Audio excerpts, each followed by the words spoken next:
Durante esta semana, a TV Justiça vai exibir o que foi destaque no plenário do Supremo Tribunal Federal em 2013.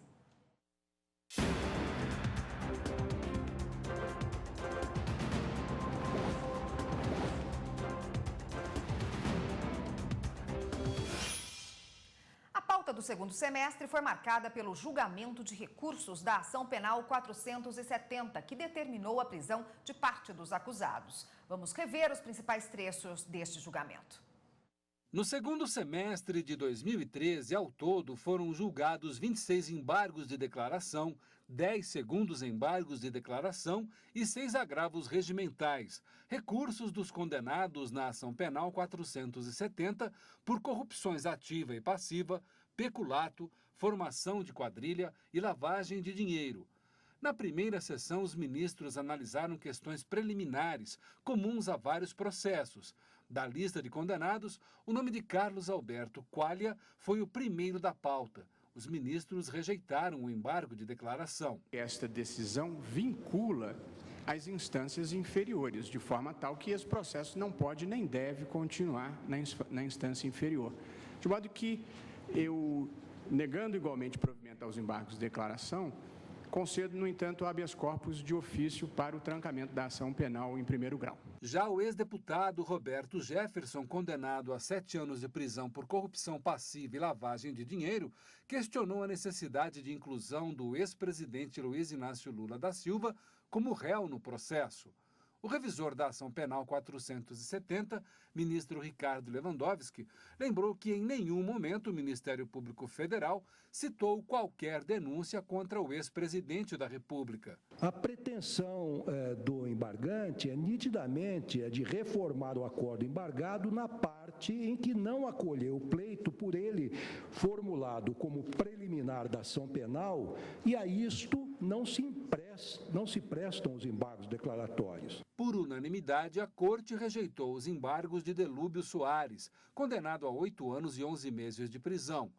O ex-tesoureiro do PT, além de questionar a dosimetria da pena, alegou omissões e contradições na condenação por formação de quadrilha e corrupção ativa.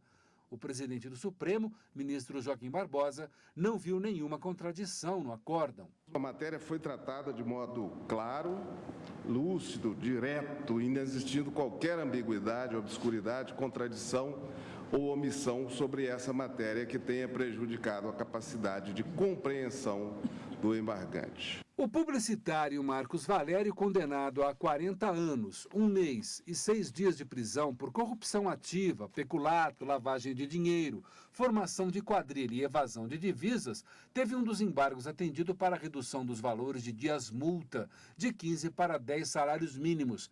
Para o ministro Celso de Mello, não havia discrepância como alegava o réu. A discrepância existe apenas no que se refere ao número de salários mínimos. Não 15, como constou, mas, na verdade, 10 salários mínimos. No julgamento da Ação Penal 470, o ex-ministro-chefe da Casa Civil da Presidência da República, José Dirceu, foi condenado a 10 anos e 10 meses de prisão e 260 dias multa pelos crimes de formação de quadrilha e corrupção ativa.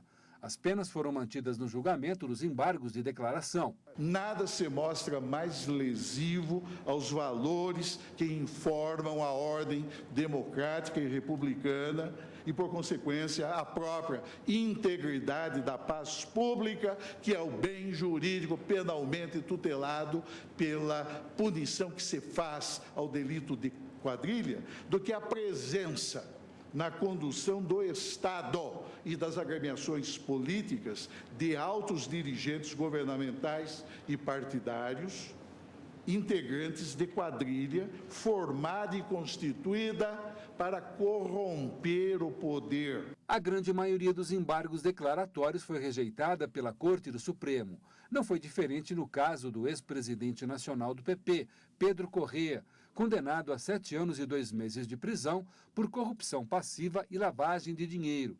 Ele teve os embargos negados por unanimidade. Chegou a alegar ainda que havia erro material no julgamento quanto ao crime de formação de quadrilha. O embargante tenta rediscutir o mérito da ação penal. mas eu estou rejeitando estas alegações por considerar que há, sim, essa adequação entre acusação e condenação. Os 11 ministros rejeitaram também os embargos do deputado João Paulo Cunha, condenado a 9 anos e 4 meses por corrupção ativa, peculato e lavagem de dinheiro. Concluída essa fase, a Corte passou a analisar os segundos embargos declaratórios e, logo depois, os embargos infringentes. Foram admitidos aqueles em que as decisões condenatórias majoritárias tinham pelo menos 4 votos absolutórios. Na ocasião, houve empate em 5-5 entre votos favoráveis e contrários à aceitação dos infringentes. O decano da Corte, ministro Celso de Mello, como último a votar, decidiu pelo cabimento de tais embargos. A mera existência desta divisão num julgamento penal proferido originariamente pela Suprema Corte do nosso país, em instância única.